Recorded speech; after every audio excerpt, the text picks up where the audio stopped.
Hello, viewers. Welcome to Kboxtv. It's another edition of Kboxtv Live, and today we're here with the WBO Global Welterweight Champion, Luther Clay.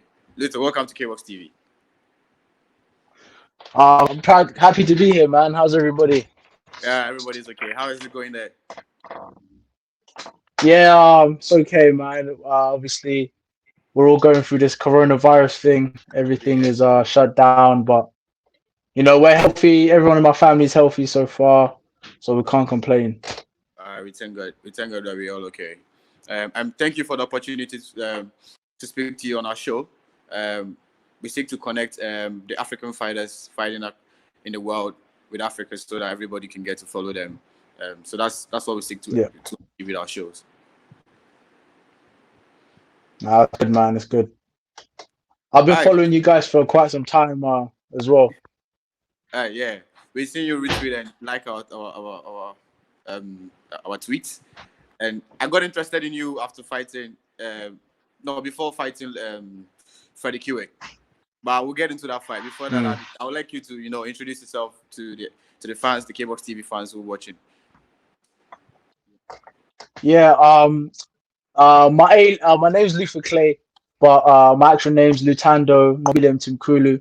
Um, I changed that name because when I got over to England, there was, they couldn't pronounce the name, so I had to shorten it for boxing, to make it more marketable.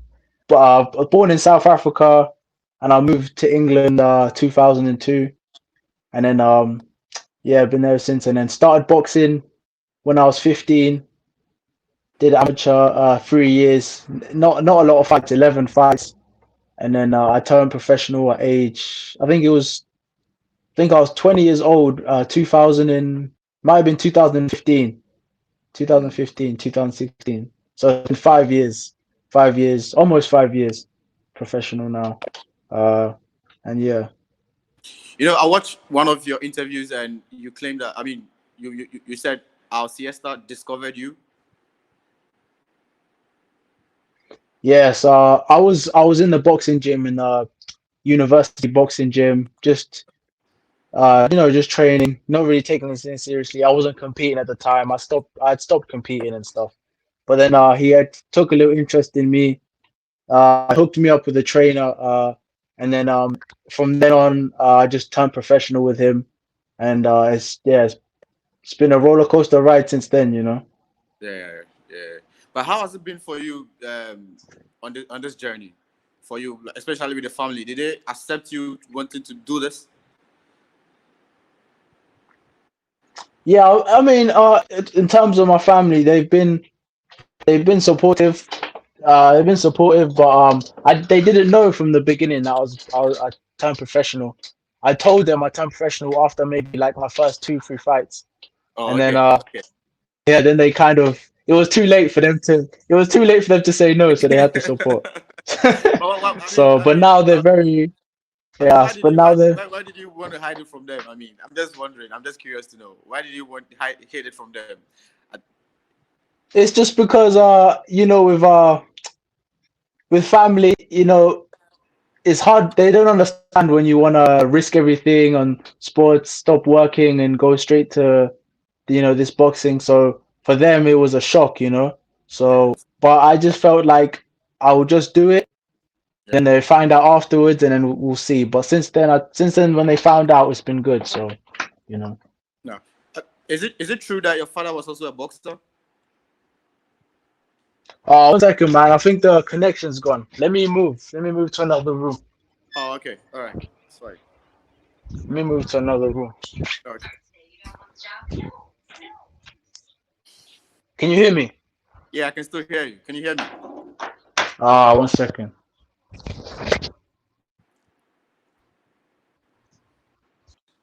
I think my connection. I think the The volume. volume. Oh, okay.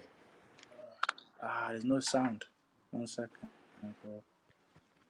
Yeah, there's no sound, my Oh, bro. okay. What's happened to the volume?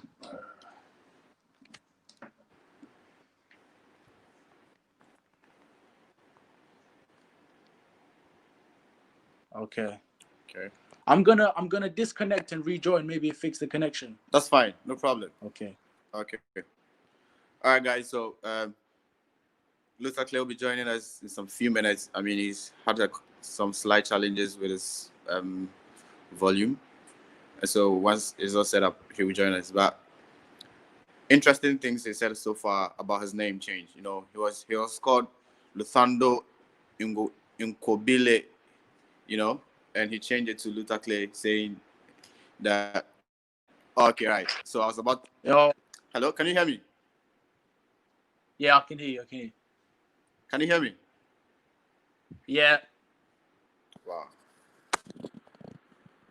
I can't hear you at all. Ah, man, these things hurt. Yeah, I can hear you. I can hear you. Wow, Okay, good. a minute. Hello. Where were we before the connection went? Yeah. Wow. Can you hear me? Yeah, I hear you, man. I hear you. Okay, all right. So I mean, I was asking if your dad was supportive of. Sorry, I was asking if it was true that your dad was also a boxer.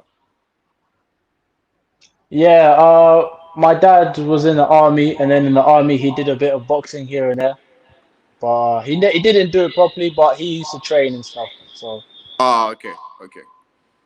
Um, yeah, Another thing I was wondering is why you decided to box under the British flag. You know, we see a lot of Africans fighting under the British flag. And would you mm. like to speak to that? Well, it's just because I live here, really. Because Okay.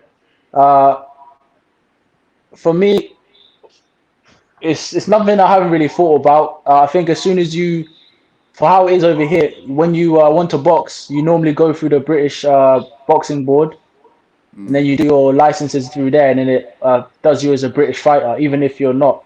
Um, so yeah, but I haven't really put no mind into it, and of course, it's about titles as well. If you want to get money, more times you have to go the British title. It's probably worth more money than other. So really, you'd want to go British, maybe European, and then try go world level. all So right. over here in the UK anyway. But I think it'd be the same anywhere else. Like you know, in other countries you've got their regional titles, then you go maybe for Commonwealth, and then you try go world. So I think it just depends where you are at the moment. Okay. I mean, there are a lot of good fighters in Africa who don't get the opportunity to let the world see their talent. All right. So I mean, I was wondering if that was the reason why you changed the nationality, but I think your story also makes sense. Comparing African boxing with what you see back there in UK. I mean, what would you what? How do you see? What's the difference? I mean, I think there's a lot of good fighters in Africa, uh, but it's just I think it's hard for everyone to break through because maybe let me try to think. For example, in Ghana alone, Ghana's produced the most world champions out of Africa, like in boxing that's right. through all the various weight divisions. But you wouldn't say the level of boxing in Ghana is as high on a overall standard as in the UK or anywhere else. But Yeah. it's just because of Africa, maybe where we don't have as much support or stuff pushing our talent and training our talent to rise up. And even when we do, it's hard for the talent to get through All right, great. because I we mean, don't have the backing, the TV stations, the I don't know, whatever it may be, it's not that's true. there. True, true. I mean, let's talk about. I mean, your boxing career. All right. First, let's start with the amateur. Can you hear Oh me? man, why does my volume keep going?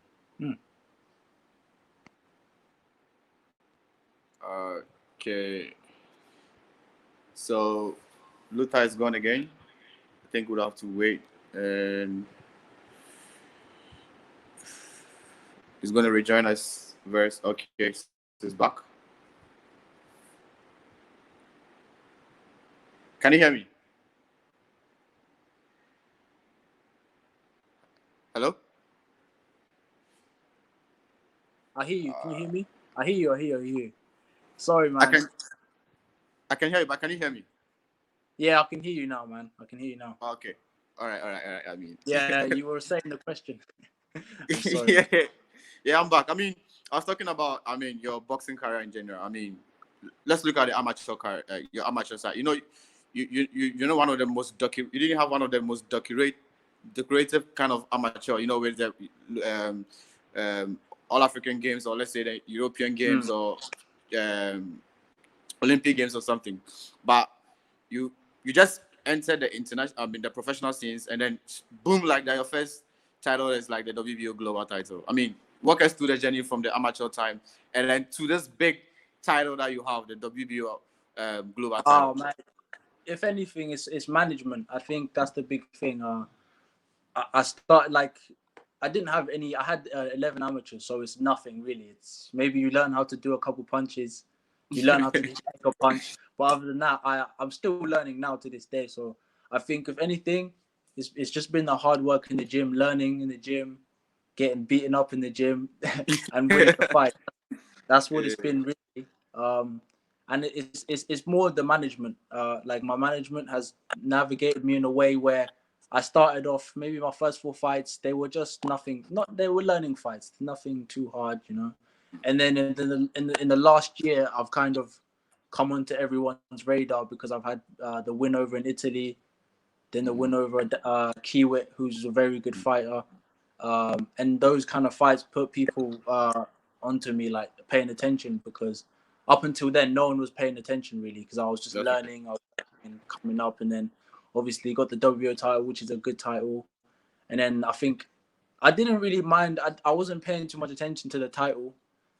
I mean, I won it against a good level opponent, I guess, but I wasn't really paying. But when I beat Kiewit, I was happy with that because that's a good fighter. Like, it's more about who you're fighting than anything, which is, I think, if you're beating good people, then that puts merit to the title that you hold. And the platform that the WBO global title put you on, I mean, we saw you feature on the matchroom boxing card in Italy, and then I mean on ESPN. I mean, the exposure. What would you say about it? Yeah, the platform was great. Big exposure. Obviously with Matchroom right now, all the fights that they put you on, it's not just the UK. It's in America as well, and some parts of Europe because of the zone. So it's very good for exposure. Like I've noticed a lot more people, not just in the UK, everywhere have started following me and all this kind of stuff, paying a bit more attention to me. And the WBO platform is good because for me, it's very good because it puts me in the rankings within the top 10, but there's no rush for me to be trying to climb because I'm still learning. So maybe I have maybe 2-3 more fights, and then maybe I can pick someone else on the WBO that's a higher, and then but there's no rush. Unlike the other British, like for example the British title, you've always got to make defenses. You've always got to. You always have mandatory, and the mandatories are always hard fights. They're never like everything's hard. So with this kind of thing, I can keep learning and keep rising up the rankings, the world rankings, the British rankings, and then when I'm ready, I can look at a name in the WBO, and then we can try rise again. And then I think maybe in the next year, I'd hope to go to like number 5 in the WBO. You know, but it's good because you have a bit more control of what's happening in your career. Yeah, you know, I get it that you're not in a rush to clinch on any title, but as of now, but you know, you're in one of the divisions that is keenly contested. You know, you have all the big boys in your division, including Pacquiao and Crawford and all the you know, like you see the big name, like for example, you got Terence Crawford, Errol Spence, even just the people that don't have titles, Sean Porter, Keith Thurman, Mikey, even your Dennis Ugas are very good. And even the contenders, you got there's too many names. So I think with my division, you just have to focus on getting better. You have to get better because if you're not getting better, you're not gonna go anywhere really. The division's too strong. It's too strong. The welterweight division is strong. And it's also the money, the money, how do you call it, the money division, you know, there's a lot of money. Yeah, so I guess for me there's a lot of motivation to get better, and do the best I can, try and make some good money, and see where we get to. I know Yeah, it's I a mean, big job. yeah. Looking at your records, you only have one defeat to Tamoyan in Russia. All right. Yeah. I mean, what did you learn from that fight? Because after that fight, you went on to win all your fights. That fight was very frustrating for me because I think it was my 5th fight, and I was Yeah. going against someone that was 9 wins, 1 loss, 1 draw. I was quite a good boxer, but that fight, I thought I beat the fight. I thought I won the fight, right? Okay. But I I slightly didn't do enough. I did, I wasn't thinking. This is my naivety. I didn't think I'm in Russia fighting a Russian fighter. I didn't think like that. I was thinking, okay, I'm gonna box and whatever. It was a bit close, but I thought I had it. But I learned that in fights, you have to make sure that you go above and beyond. You can't just be okay with, winning the round. You have to do something extra. If you can, you have to do more. You can't be content on. You always have to do more, always. So that's what I learned from that fight. I mean, I can't end this interview about talking about Freddie Kiwit because it was through him that I got to know about you. Yeah. What was his the fight against Kiwit? The fight against Kiwit. What did you learn from that fight? Because he was the European champion. He was coming to that fight as an ABU champion from Africa as well. A very strong opponent. And I saw some highlights from the fight. Up to now, I wasn't able to see the full fight, but I saw highlights of the fight, and I saw you heard him a couple of times. And he was still in there, and then took you to the end of the round. 10 rounds of very good boxing. What did you learn from that fight? The Kiwit fight was a good fight for me. Everyone in my team was very nervous. I'll tell you that now. Before that fight, there was a lot of things going on behind the camp, which were not good. I think it was like December time. I kept getting sick in the camp. I think I got sick 3 times in the camp. Wow. My trainer got sick, so there was a bit of period where I wasn't training with him, and then the last 4 weeks I didn't train with my trainer. So I went into the fight just like not dead, but everyone was very concerned. My manager almost pulled the fight. Maybe I think the last week he was very concerned. He wanted to pull the fight because the preparation towards the end was very bad. But so from that I kind of learned just you have to take your chances and go on. But from the Freddie fight, I learned that I kind of learned what level I'm at. I don't know where people would rank Kiwit. Maybe I'd rank him just a bit below European, maybe, or European, but not, European level, I'd say, or maybe just under. But I learned what level I'm at, so I'm confident I can compete at that level with someone like Kiwit, because Kiwit's a very good boxer, strong, fit, and he knows how to box very well.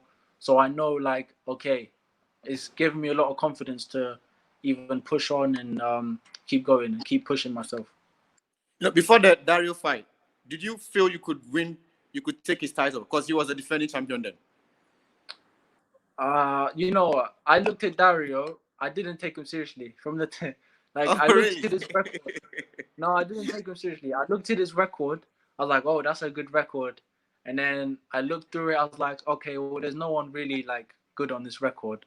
Then I watched him fight, and I was like, he can box. He's tricky, but I was like, I just didn't feel that his style was gonna be a problem for me, because when you watch someone and you're like, okay, but I didn't think much. The Kiwit fight, I was more nervous because Kiwit does a lot of different things. He jabs, he moves, he's tall, got a long right hand, a good left hook, a good uppercut. So there was a lot more in my head to think about with Kiwit.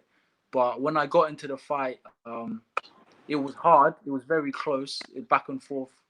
There wasn't no dominating. I wasn't dominating Kiwit, but I was never uncomfortable. So I just knew. I knew that I had more to give in that fight, but he was a good fighter, so I couldn't just do whatever I wanted. I had to be respectful still, because he still had a good punch and could still box as well. You're one of the few African fighters, or let's say, African fighters fighting under the British flag that work with Eddie N. What do you have to say about the working relationship with him? For me, I don't have a working relationship with Eddie Hearn really. I don't talk. I've never had a conversation with Eddie Hearn. I Okay. don't DM him, so I just let my management, Al Siesta. He does all of that. I don't really like to get involved because I want my relationship to be with my manager, and he looks after my interests. Sometimes, when fighters start talking to promoters and getting close to promoters, you get disillusioned thinking this guy's doing it. But it's no, the promoter has his agenda, and the guy who looks after you is your manager. So for me, I don't like conversate with Eddie Hearn. I just let my manager do all that. But I'm very happy that he's given me the chances to box on his shows, because I'm still a free agent. I can box on anyone's show, whether it be Eddie Hearn, Frank Warren, anywhere in the country, anywhere Yeah. or anywhere outside of the country, anywhere. I can box for anyone, and I'm just happy that Eddie Hearn, one of the most powerful promoters, is keeps giving me opportunities to box on his platform. Before no, after the Kuwait fight, you had big plans for 2020. Because I was following our Siesta on Twitter, and you could see the plans that they had outlined for you. I mean, how has the coronavirus affected your career?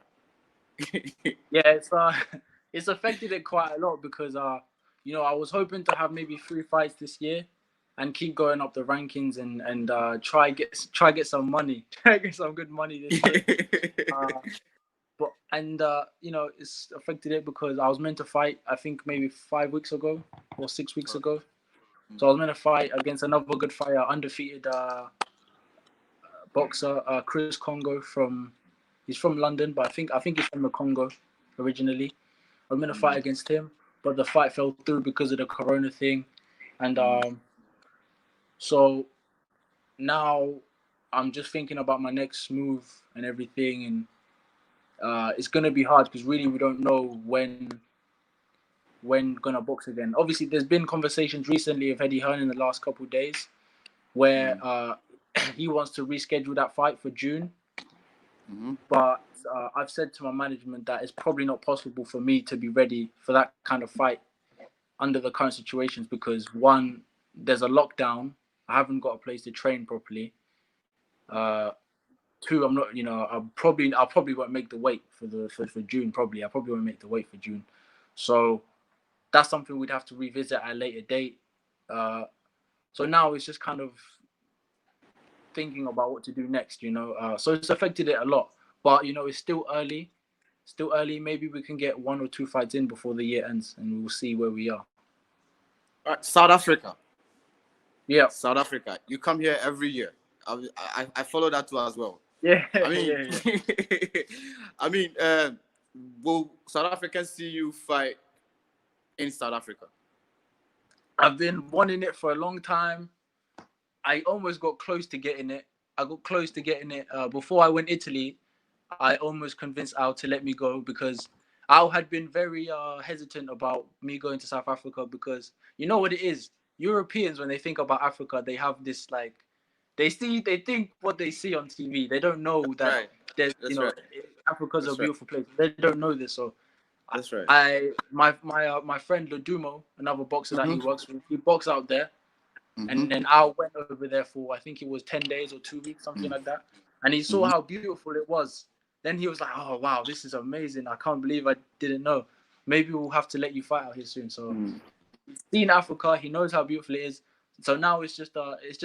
I think I will box at that. I know I will. I'll keep pushing it for it. But I think what Al said to me, he goes, "Until you're ready to fight one of the top fighters in Africa, I don't think there's a point in you going out there because then there won't be much money." He in his head he thinks like a promoter manager, right? So if I'm getting this much over here and then I go back home to fight, which I'll happily do, but in his head it doesn't make sense. For me, he's happy to go because they can pay for my fight, my flight ticket. I can have the fight and I can chill at home. I'd be more than happy. But for him as a promoter, he says it needs to make sense. If we're not fighting the best in Africa, then we're not going. So that's what he said. I understand. So, boxing is business. So anybody that want to put his money in it definitely wants to make some money. So I think I agree with that. But yeah, I think with time, when you're able to make your money, you come to South Africa and maybe put on a show for us? Because we would like to see you box. You know. Anywhere, man. Anywhere in Africa. It doesn't matter. Yeah. Anyway, but yeah, it's for in Al's word exactly. I have to go fight the best in Africa if I want to fight there. So it's just a case. I think at the moment it's just a case of when more than if, really. How was the community like? The Africans fighting in UK. How are you guys able to connect with each other there? Yeah, I mean, with social media, everyone knows everyone right now.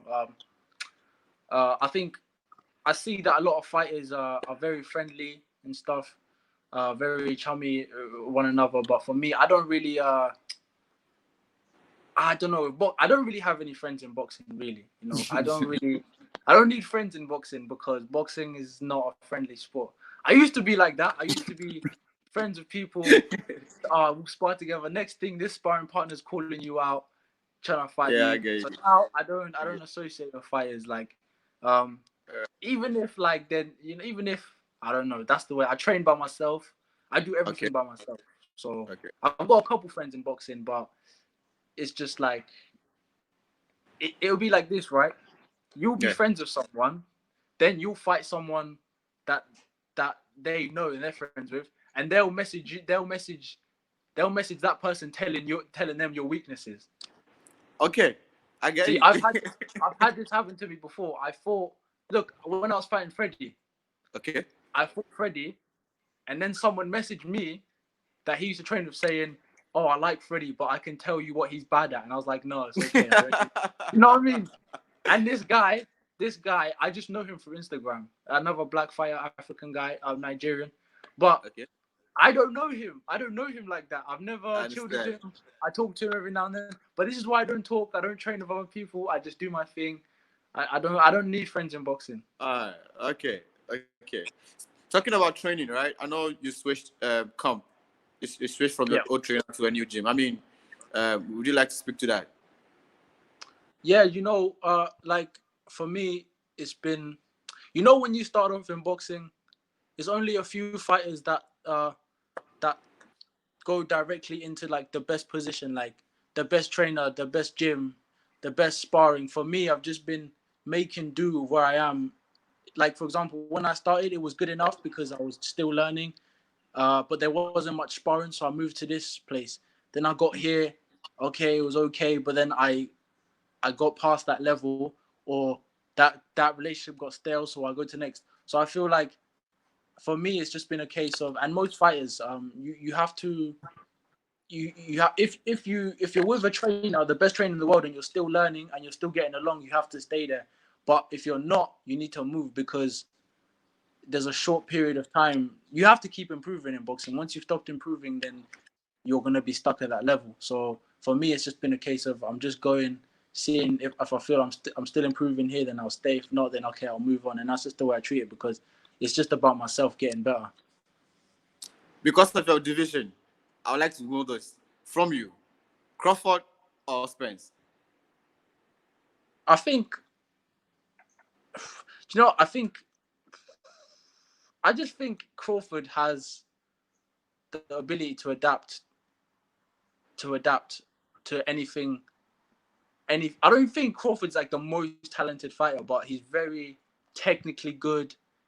He carries his power up with him in all the weight divisions. You got to remember the guy started at 130, so that's 130 champion, 135 champion, 140 champion, now 147 champion. So this guy's carried his weight from 3 divisions, and he's been a champion in each 3 divisions. And I think he knows how to fight. He knows how to box. He knows how to brawl. Like you've seen it in the last fight where he got dropped by the Russian. They didn't call it drop, but he got dropped. Then he come back and he knocked the guy out. So he's got everything. Whereas Spence is like just big, strong. He can box, but he's mostly relies on his physical strengths. And I think against someone like Crawford, he can do more. He can do more. But I think I'd lean slightly towards Crawford, maybe 60% towards Crawford, 40% towards Spence. I think, especially now with Spence being drunk, coming off the car accident, and he probably would have been out the ring maybe a year plus by the time he fights anyone. So, and we don't know how good we don't know if that car accident damaged him in any way. So we don't know. So You know, you got to Clay, go with Crawford.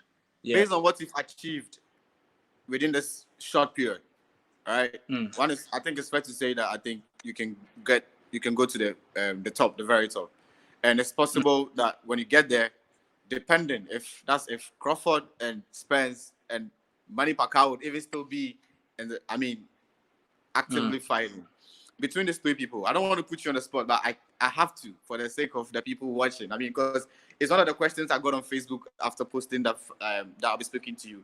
Which of these Yeah. three opponents would you want to If face? I had to choose out of them, I'll break it down.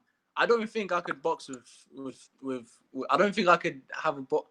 I don't think I could sit there with Crawford and box with him. I don't think I could. I'll be honest. I don't think I could. Manny Pacquiao, I think his feet and his angles are too much. I don't think with Manny, I don't think I'd be able to keep up with his feet and his hands. Errol Spence, I would take Errol Spence. He's big, he's strong. But with Errol, I would sit there and fight with him. Like, I would sit there and fight with him because Errol's not going anywhere and I'm not going anywhere. So it's gonna be, at least I'll have a chance to him, because I've learned this. I've sparred against like some world champions and stuff in the boxing gym.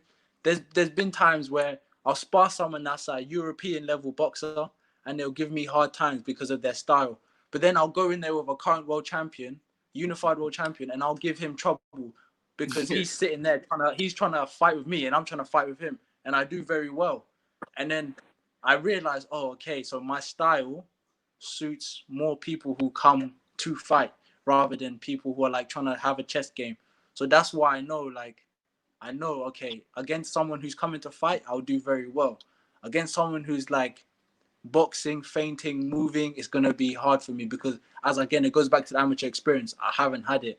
I've been doing it through like strength, fitness, like determination, and I think that's why the Spence fight, if I was to choose any one of them, it'd be someone like Spence, because he's coming to fight. He's gonna be right in front of you, so there's no need to look for him. Okay. I mean, you've spoken very highly of your manager, and we as fans have seen what you've achieved over a very short period, like I was saying. And you are very determined, and you said like yourself that, I mean, it's a learning process for you, and so I'm sure you get, when by the time you're ready, you would give us, I mean, the best.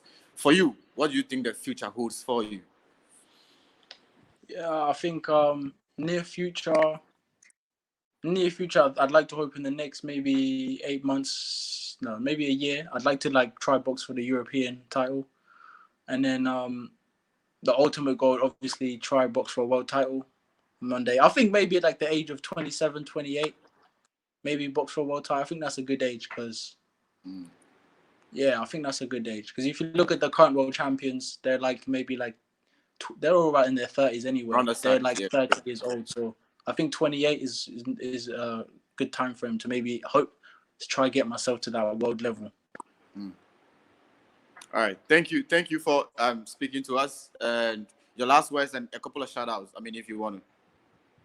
Yeah, shout out to our Siesta manager, Siesta Boxing, Reezy does it, the media guy, and shout out to all my friends and family that always supporting me, and all my sponsors. I appreciate it, and hopefully we'll be back boxing soon.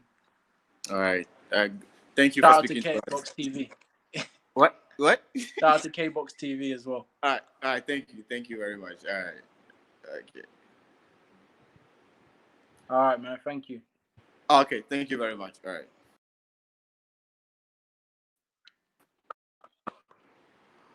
Okay, so guys, there you have that. I mean, it was Lisa Clay, the WBO Global Welterweight Champion. I mean, it's a very good interview, and like you heard from him, he's a South African. He would want to come fight in South Africa at one point in his career, and I think we had a great show. I want to thank the team, Leroy, Hoxton, Dennis Dodd, Robinson IE for always making time and to putting the show together. Until Friday, see you again. All right, bye.